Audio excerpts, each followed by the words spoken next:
ओडिशा संगीत परिषद रे विद्यालय छात्र छात्री मानक मध्य बत्कृता रचना एवं चित्रांकन प्रतियोगिता अनुष्ठित होता। कवि शिवसुंदर मिश्र सभापतित्व में अनुष्ठित कार्यक्रम में विचारक रूपे पंडित सदाशिव मिश्र, शिक्षयित्री प्रीतिमयी महापात्र, दुर्गा माधव कर योगदान करथिले।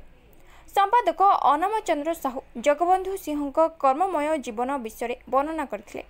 पुरीर शताधिक छात्र छात्री जगबंधु सिंह संबंध में निजर वक्तव्य रखिथिले। वरिष्ठ आईनजीवी स्मृति में आईन संबंधित चित्रांकन प्रतियोगिता अनुष्ठित होता।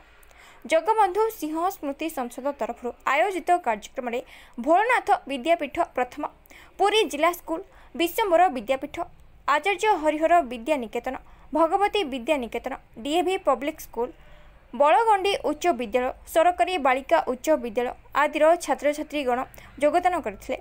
कार्यक्रम परिचालन में माधव श्री चंदन एवं पुलक मिश्र योगदान करथिले।